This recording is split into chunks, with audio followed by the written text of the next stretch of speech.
Välkomna till vår tids tänkare. Jag heter Mattias Hagberg och idag ska vi prata med den bulgariska statsvetaren och Europaexperten Ivan Krastev. Verksam vid Center for Liberal Strategies i Sofia i Bulgarien och vid Institute for Human Science i Wien, Österrike. Och det här samtalet är ett samarrangemang mellan Göteborgs Litteraturhus, Folkuniversitetet i Göteborg, bokförlaget Daedalus och tidskriften Ord&Bild. Welcome, Mr. Krastev. How are you today? Thank you. Thank you very much for the invitation. Yeah, it's a pleasure having you with us today. You are in Sofia, and I would like to start asking you, what is the corona situation like in Bulgaria today? Listen, like most of the Central and East European countries today, Bulgaria is kind of a quite bad situation. If you look at the numbers, the number of people infected, dying, countries like Bulgaria, Hungary, Poland, Czech Republic, among the countries which fared very badly, even in the European comparisons. On the other side, we're going to have elections this Sunday. So politics and corona are very much mixed these days. And while we have a quite high number of people infected and dying, the regime is not particularly strict. And I do believe one of the reasons the government is not trying to follow very much the German or other models is that psychologically the patience of the public has been exhausted. So I do believe that the motto of the government is never come with a policy that cannot be implemented. So as a result of it, basically, you could expect when you see the numbers that the situation should be much more restrictive, but it is not. Even starting from tomorrow, some of the restaurants and coffee shops who have a garden parts are going to be open. Okay, so you're not under lockdown? No. Do you think the corona pandemic has affected or is going to affect the election in Bulgaria? Listen, it is, but it's not very clear how. And from this point of view, it's quite interesting because obviously the pandemic has intensified certain divides that have been in the country before. But I don't believe that for the moment, position of parties on the pandemic is the one that defines how they're going to be voted. Paradoxically, this 1 year was in Bulgaria kind of a year in which there was a mass protest in the summer, but the opposition was muted. Because in the moment of corona, you have only the government and the pandemic. So I don't know. We don't know how many people are going to vote. So one of the impact can be a quite low turnout. And secondly, we can end up with election results which are very much going to resemble what we saw in Israel last week. Impossibility to form any type of a stable coalition. So from this point of view, I do believe the pandemic much more exposed the problems that Bulgarian politics has before the pandemics than kind of remaking Bulgarian politics. Okay, thank you. In your book, It's Tomorrow Yet, How the Pandemic Changed Europe, you write that the pandemic is inevitably going to change the world. In what way? And if we start with the global perspective, I think. Listen, I do believe it's going to be in a different ways. And this is at least my view, which I do believe also is a common sense among many people, that this is not that the pandemic was a disruption. It is not that basically the world turned into a different direction, but the effect of the pandemic is slightly like you have been traveling in certain direction, but with the slow train. Suddenly overnight, you have been moved to a super fast train. And certain type of trends that have been seen before escalated. For example, global supply chains. They were there. And people were quite afraid, and they knew that probably 70% of the production of the 180 key trade products in the world are produced in a single country before the pandemic. So 70% of the facial masks or certain type of medicines, we knew these statistics, we knew that this is quite fragile, but nobody was really so much worried. And then suddenly this came in our face. So one of the things that we see very much is fragmentation. People want to remake this type of a global supply chains. They want to have a production closer home. You suddenly understand that the only medicine that you can get is the medicine that are produced in your own country or on your own continent. This is on one side. And on the other side, suddenly, this was freezing of the movement of people. Imagine, we have been talking and discussing, and migration was such an important issue for the last 5-6 years, and then suddenly overnight, people stopped moving. Goods are moving, but people are staying home. They're even not crossing the street in order to go on the other side of the street. So I do believe this is one thing, and this is the first type of a crisis that the world experienced at the same time. I was surprised to see to what extent the moment we have been closed in our apartments, it opened our mind to the world. People start to compare what is happening to their country to what is happening in other places. So if there was one dictatorship for this 1 year, this was the dictatorship of comparisons. Anything that your government is doing is going to be immediately compared to what others are doing. So from this point of view, I do believe they're going to be this divide. The way we talk about 1989, at least in Eastern Europe, before and after, I do believe we're going to talk about pandemic, before and after. In what way do you think we are going to talk about it? Listen, I do believe it's going to be in a different way. Of course, when I said that certain trends that have been there before have been escalated, one of these trends, of course, is a major confrontation between the United States and China, between the West and China. So geopolitically, we are going to see a much more polarized geopolitical space. And I do believe we're going to have quite strong decoupling, particularly when it comes to technology. There are going to be technological walls. At least my feeling is that in 5 or 10 years, the decision what kind of a 5G technology you are using is going to tell you much more about your politics than many other things in the world. So this is a change. So this kind of a much more soft, globalized world in which most of the issues were perceived as commercial issues have been now remade, and we see the world which is much more geopolitically centered. The security perspective is becoming much stronger. And also within the societies, one of the things that shocked everybody, and I was not the only one noticing this, is that while we talk a lot about democracy and authoritarianism, but particularly in the first months of the pandemics, if I'm going to tell you what kind of a policy have been adopted in a certain country, and if it's up to you to decide, is this a democratic country or authoritarian regime, it's not going to be easy for you to come with the right answer. I do believe that the border between democracies and authoritarian regimes was the least guarded border in Europe and in the world in this 1 year. Okay, if we turn to Europe then, the coronavirus is most lethal to people with underlying sickness. And in your thinking, it's the same thing with Europe and societies. And you write that Europe has a lot of underlying sickness. In what way? What is the problem with EU today? Listen, it was one of the interesting stories that you hear from people that went through the COVID-19, that basically suffered the sickness, was that at the moment when you feel better, then suddenly you get worse.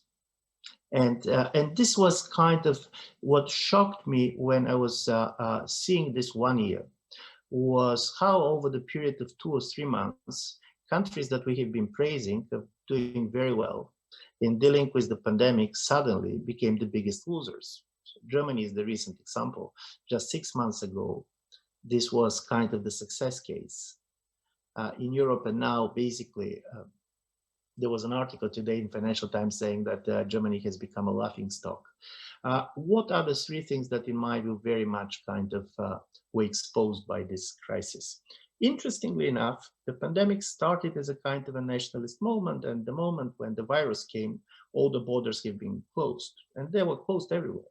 So Germany closed as quickly as East European countries.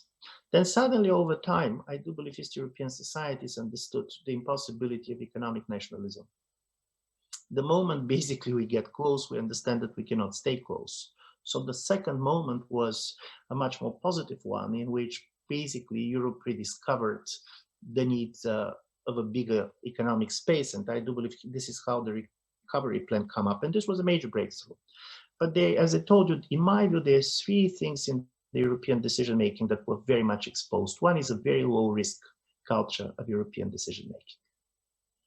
listen, if you see, for example, all the story with banning AstraZeneca for a certain period and opening and so on, any moment when you have kind of any trouble or sign of trouble, the government pulls. And this type of a zero risk culture, in my view, is totally unsustainable. We are living in the world in which you cannot predict many of the things that are going to happen. You're either taking all these statistical stories serious, and there was no any type of a statistical correlations that should push the government to do what they did. Or I do believe that the governments are going in a very strange game, and they start to basically promise people something that even religion never promised them: immortality. We started basically, and in my view, this was a major dramatic change. What we realized in this 1 year is that for many Europeans, death has become something unnatural. We used to believe that basically the human species we're people who are dying, and in a certain way, we're living our lives facing death. And then suddenly, any type of a death is perceived either as a medical error or as a crime. This unnaturalness of death is very strong in European culture, and in my view, very much affected this low-risk culture that we see. Second is the timing of the decision-making. European Union is a slow animal in a world in which speed is of critical importance. And I find this critically important because if you see now, this is very much also seen with the vaccination.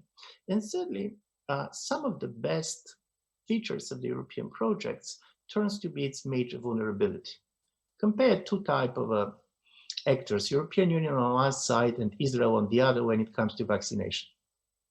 European Union, being a very big market, from this point of view, of course, was in a privileged position with respect to the pharmaceutical companies because it's very big. But European decision makers, because Brussels was negotiating on behalf of everybody, and they knew that all the member states are going very closely to look to what they had negotiated, they wanted first to have the best price, secondly, the most transparent proceedings, and thirdly, to keep the privacy of the European patients, so they were not ready either to overpay or to give the data from the state of the patients to the pharmaceutical companies.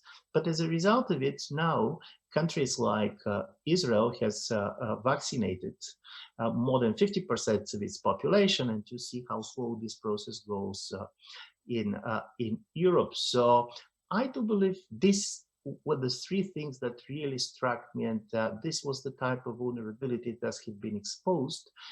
And we can end up in the autumn, particularly if there are going to be new lockdowns in the autumn, in a situation in which many Europeans are going to lose confidence in the European project, but also in their nation states. And this is politically, I do believe it's a major risk. But do you think the pandemic is going to change the way Europe works or the EU works?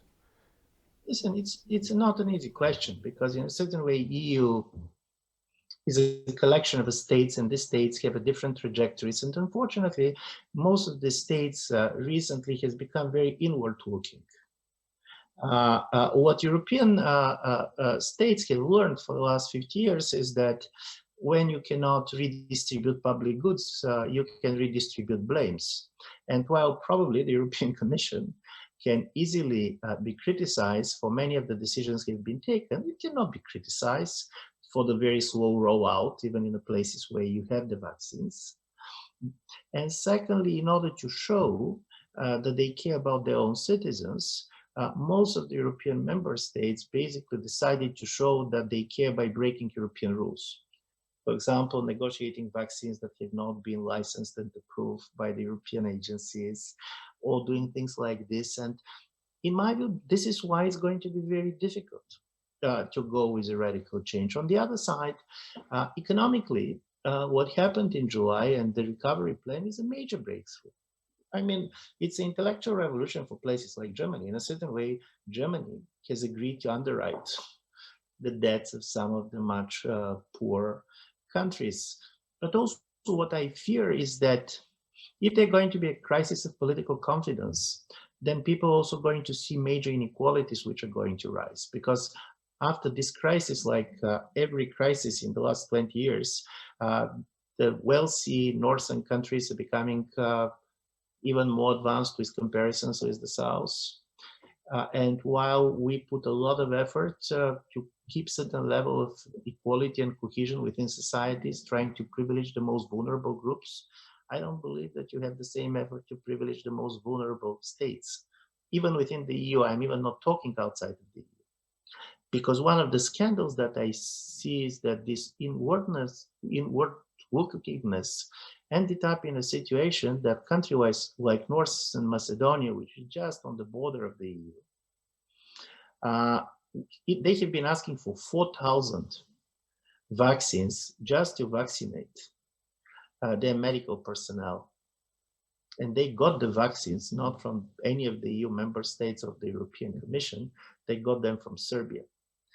So we're not talking about Africa, we're not talking about Asia, we're talking about these very small states which are in a process of integration of the EU.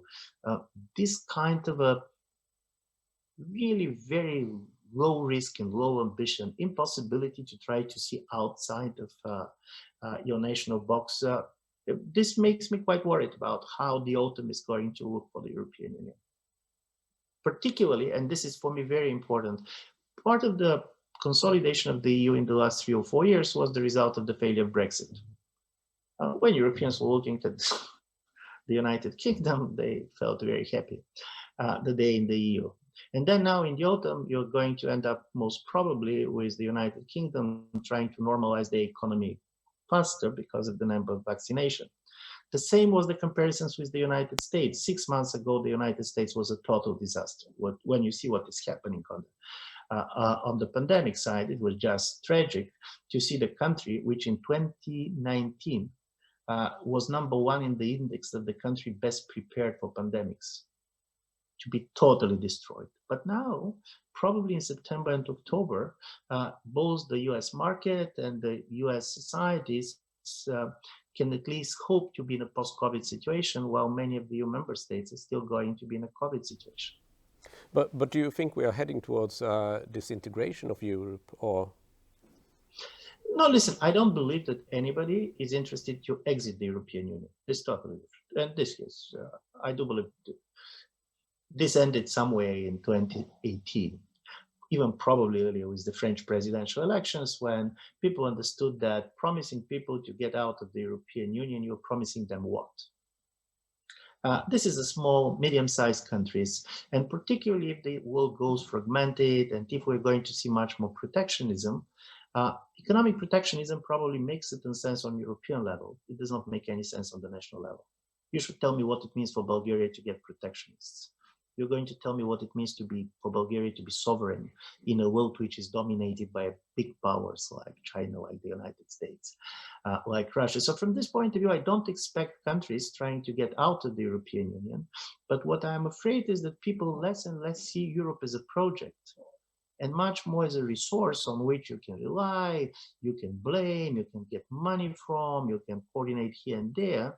But you don't basically see in terms of transformation, a part of the ambition, part of the view that Europe has a special role to play in the world, and for the Europeans, has slightly disappeared. And European Union behaves on one level as a retired power. We are not ready to risk more.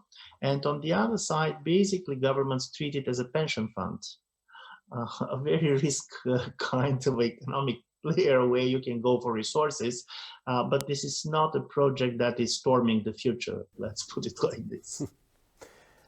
In your writing and in your thinking, you often turn to demography, and you often talk about the migration of people in Europe and of the aging population in Eastern Europe as a big problem. Why is that? What is the problem with demography in Europe today? Listen, even part of the response to the pandemic is related to this. Europe is aging, and by the way, particularly in Central and Eastern Europe is the fastest demographically shrinking part of the world.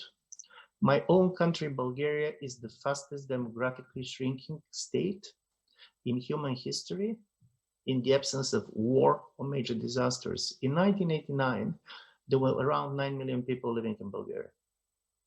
There's 7 million people living now, and according to the UN projections, in 2040, we can talk about 5.7 million people. So what has happened, and this is an interesting story, part of it is a positive, part of it is negative. We have a low fertility rate like everywhere in Europe. But the major difference between Western Europe and Eastern Europe is that while Western Europe is very much preoccupied with the newcomers, people coming from other parts of Europe, from outside of Europe, at the same time, basically, there is a lot of out-migration in Eastern Europe. For the last 30 years, Eastern Europe has lost 18 million people. If this was a country, this country was going to be as big as the Czech Republic and the Hungary together. Secondly, opening of the borders was the best and the worst that happened to East Europeans after the end of communism. The best because all of us has the possibility to get an education, to work in other places, to see the world. Personally, I'm one of the major beneficiary of this, basically being between Sofia and Vienna. But if you're living in a country, particularly if you're an older person in the rural areas and so on, suddenly you're living in villages without kids around. There is not much doctors because many of these doctors went to the West. And what is something that people don't realize is that this major movement of people, and in some countries, we're talking about between 10 and 15% of the population that have left, and 70% of those who have left, for example, in Romania, are younger than 40. As a result of it, four important things are happening. One is movement of people is also transfer of money. All the money that have been invested in my education left with me. Secondly, the fact that people are living is changing very much the electoral politics. As you know, the turnout of the diaspora voters is much lower, particularly in countries in which electronic voting is not allowed, voting by mail is not allowed. So when many people are looking to Central Europe and say, oh, what happened with all these liberal voters who voted differently in the 1990s, the story is many of them are in the West. They are not voting anymore. So as a result of it, many of the liberal trends have been paradoxically strengthened by the easiness with which people are living. Thirdly, and this is not unimportant, you have a major generational disbalance. Because of the low fertility rate and because of a high out-migration in the absence of many people basically coming to our countries, the younger generation is not numerous enough. It's a small cohort of people. And this explains why you're going to see a lot of young people protesting on the streets, but you are not going to feel their power in the ballot box because they don't have the power. And fourthly, even some people who did a very good career basically should be very successful with what they have achieved in their own countries. Being successful in a country where most of your friends are just discussing when to leave. Is there a clear... Sorry. It does not make you really happy. I'm saying this because from this point of view, pandemic can have one important positive impact. As a result of the pandemic, quite a lot of East Europeans came back to their countries. In the case of Bulgaria, we're talking around 150,000, 200,000 people. And the question is, are they going to find the reasons to stay? Is basically the economy going to give them an opportunity? Because trying to understand that mobility is a two-way street in Europe is one of the things that is really important for Eastern Europe. Is there a connection between this demographic shift and the populist movement and the nationalist movement in Eastern Europe? Do you think that? Absolutely, not only in Eastern Europe. After the European elections, there have been several studies showing that the best predicator of which regions are going to vote for the far right is not either incomes or education, but the depopulation in the last 10 years. The people that have been basically the regions from which the highest percent of people have left for the last 10 years tend to vote much more for the far right than anybody else. And also in the case of Central and Eastern Europe, there is one important difference compared with the Western Europe, which in my view is very much overlooked. Imagine the ethnic map of Europe in the year 1900. And you're going to see two Europes. One was very multicultural, multi-religious, very diverse. And this was Central Europe. This basically was the Habsburg lands. And there was another which was much more ethnically homogeneous, and this was Western Europe, Germany, Sweden, basically France. Then came the 20th century, and in the 20th century, states were bigger travelers than people. For example, there is a famous story for a peasant who was born in Macedonia in year 1900. And for the next 92 years, he never left his village. But during this period of time, he was a citizen of 5 different states. So states have been traveling even when basically people were staying at home. But as a result of this major travel of people, expulsion of the population, destruction of the population, now if you see the ethnic map of Europe, you're going to see 2 Europes again. One is very multicultural and multi-racial and multi-religious, and this is Western Europe. And the other is very much ethnically homogeneous. And this is Eastern Europe. For example, in 1939, around 1/3 of the population of Poland were not ethnic Poles. There were Germans, there were Jews, there were Ukrainians.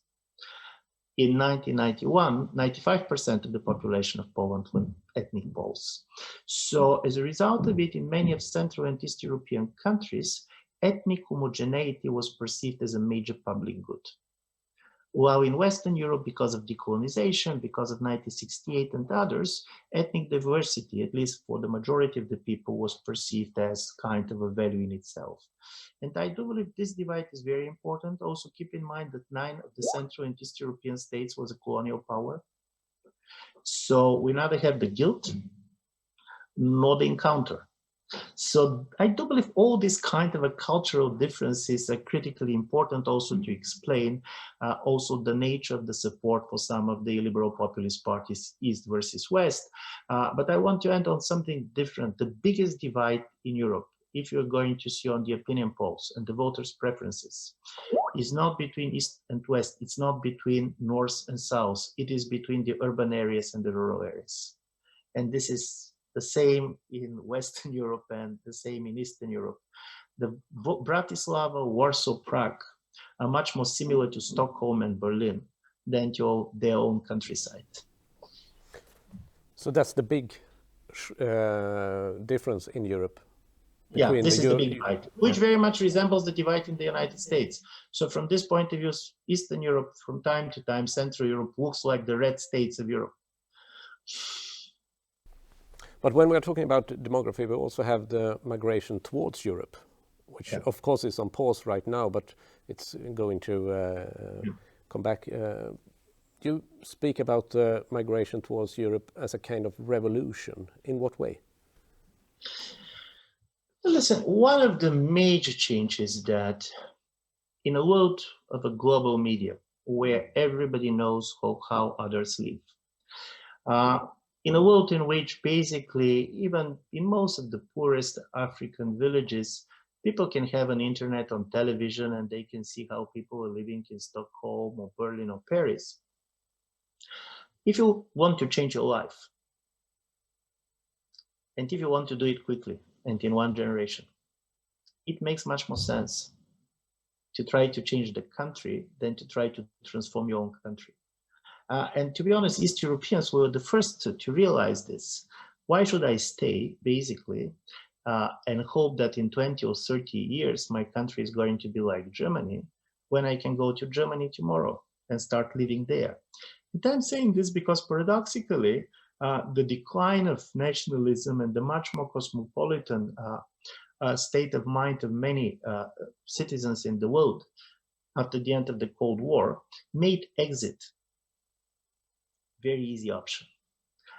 In his classical book on exit, voice, and loyalty, German-American sociologist Albert Hirschman was saying that there are certain things that we cannot leave.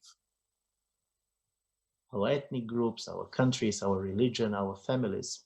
But suddenly we are now living in a world in which it's very easy to live. And then for many of these people living in poor countries, they want to live. Because the major difference, if you want to basically know how well in material terms your children are going to live, the best predicator is to know where they're born. not the education of their families, even not the wealth of their families. But the best thing that you can do for your children is to basically help them to be born in Sweden or Germany than in other parts of the world. And from this point of view, I do believe that this is the new revolution of the 21st century. Migration is this new revolution, and it is taken by individuals. It does not need political parties. It does not have ideologies. But because of it, and because the West, and particularly Europe, is the major destination point for many people. So in this new revolution, basically Europeans are becoming the counter-revolutionary force. Because in a certain way, you understand that you cannot keep your borders open for everybody, and how you decide whom to allow to come and whom not to come. And from this point of view, there is a central contradiction which is very clear in Eastern Europe. This is not true that East Europeans have closed themselves. It's going to be a surprise for you to learn that in the last 3 years before the pandemic, the European Union member states that got most labor migrant was Poland. Almost 2 million Ukrainians. But it's not only Ukrainians, there are 20,000 Pakistanis who went to work in Poland. But the major story is we're ready to open our markets. We're not ready to open basically our political societies. In Eastern Europe, we're not ready to give them voting rights. And this central contradiction in which most of the European documents, when you read, you're going to read that we're open for refugees, but we don't want economic migrants. In a certain way, the truth is just the opposite. Most of the countries are much more open to economic migrants than to refugees, and particularly strong this is in Eastern Europe. Do you think we tend to miss this these big demographic shifts that is going on? I do believe that we are, in a certain way, we are realizing first that we see the major decline of the European population in the world. And now when you see in the world terms, you can see it. In several decades, Europeans are going to be just 6% of the world population. Secondly, living in an aging society, particularly aging society which is a functioning welfare state, is facing people with a very tough dilemma. Do you want to live with people like you, or do you want to live in the way you're living? And I do believe that European societies were starting to face these issues in a much more dramatic way in the last 5-10 years.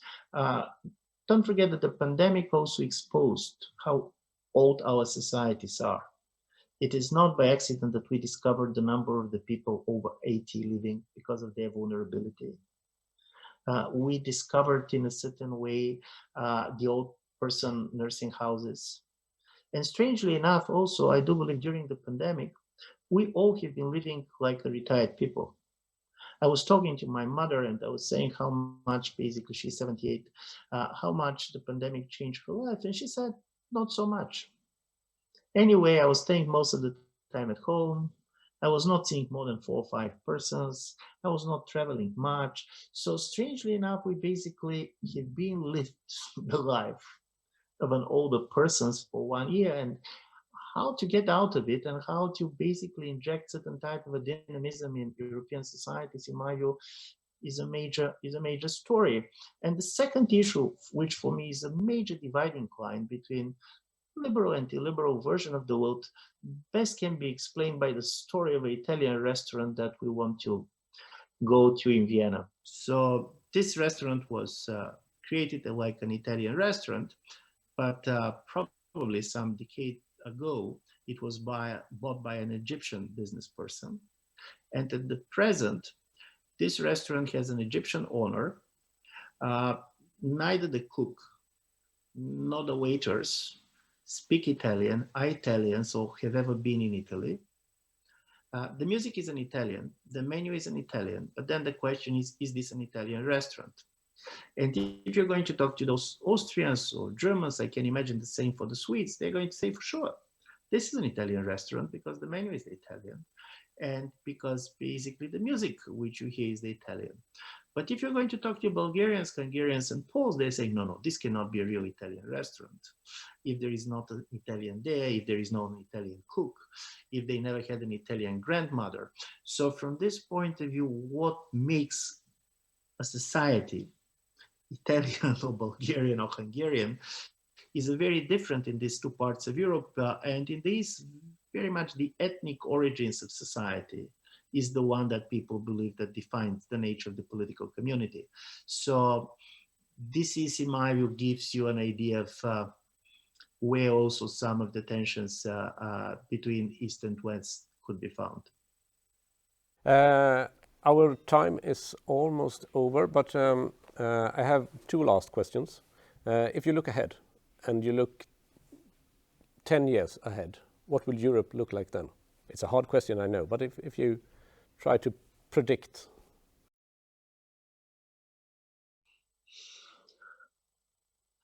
It's a hard question, and this is a hard question because I know that we like to divide people between pessimists and optimists, but there is something common between them. They have the illusion that they know how the world is going to look like. I'm not one of them. I do believe that in the next 1 or 2 years, Europe should make a really serious choices.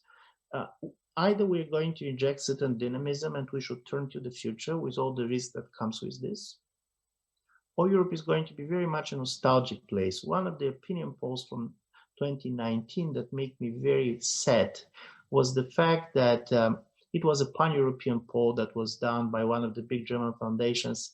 The majority of people believed that the life was better before. We're not going to agree when before, but sometime before. So from this point of view, I had the feeling that Europeans started to fear the future.